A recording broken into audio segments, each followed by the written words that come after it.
স্টলে পাইতেছি নিরাপদ খাদ্য, শাকসবজি। এগুলার ভিতরে কোনো সার বিষ নাই, এগুলো আমাদের বাড়ির আঙিনায় আশেপাশে চাষ করা। আমি পারিবারিক পুষ্টি এবং সুষম খাবারের স্টলের দায়িত্বে আছি।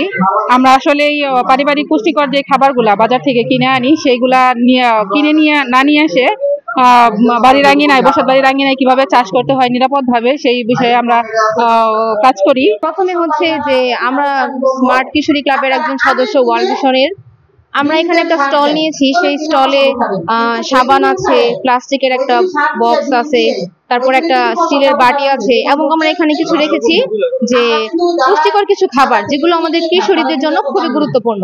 কিছু শিখলাম, তারপরে সার বীজ ছাড়া ওই জৈব সার দিয়ে পুষ্টি তৈরি করলাম, তৈরি করে খাইলাম আর আশপাশি মানুষের জানাইলাম। এই বিষয়ে অনেক কিছু জানতাম না, কিন্তু এই ওয়ার্ল্ড ভিশনে আসার পরে অনেক কিছু জানছি, শিখেছি যে পুষ্টি কি আমাদের করলে হোক। যেমন বাজার থেকে কিছু কিনে না নিয়ে শেখার, বাসায় একটু আঙিনার জায়গা থাকলে ওইখানে আমরা শাকসবজি ফলন করে সেটা খেলে আমাদের খুব উপকার হবে।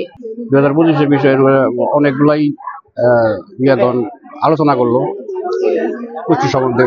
পুষ্টির বিষয়টা হলো আপনার ছোট পোলাপান গুলা পুষ্টির অভাবে কি সংক্রান্ত বিষয়ে আলোচনা হয়েছে। ওয়ার্ল্ড ভিশন বাংলাদেশের আজকের যে পুষ্টি মেলা অনুষ্ঠান, সেখানে যে প্রকল্প কাজ করতেছে সেটা হচ্ছে gender inclusive market systems for improve nutrition jasmine প্রকল্প। আগে এখানে এনএসবিসি প্রকল্প কাজ করছে। এনএসবিসি প্রকল্প কাজ করেছে দীর্ঘ 6 বছর পর সেকেন্ড ফেজ হিসেবে এই জেসমিন প্রকল্প শুরু হয়েছে। মূলত হচ্ছে বাংলাদেশ সরকার থেকে 28 মে থেকে হচ্ছে আপনার 3রা জুন পর্যন্ত জাতীয় পুষ্টি সপ্তাহ চলছে। সেই পুষ্টি সপ্তাহের সাথে একাত্মতা ঘোষণা করে হচ্ছে আমরা ওয়ার্ল্ড ভিশন জেসমিন প্রকল্প থেকে আজকে একটা পুষ্টি মেলা আয়োজন করেছি। এই মেলার উদ্দেশ্য হচ্ছে মানুষজনকে আসলে পুষ্টি সম্পর্কে আপনার সচেতন করা, এবং এখানে যারা উপস্থিত আছেন ম্যাক্সিমাম মানুষই হচ্ছে আমাদের সদস্য, তারপর কমিউনিটির কিছু আছে এবং কিশোরী ক্লাবের সদস্য যারা। পুষ্টি মেলা সেটা ওয়ার্ল্ড ভিশনের মাধ্যমে আয়োজিত।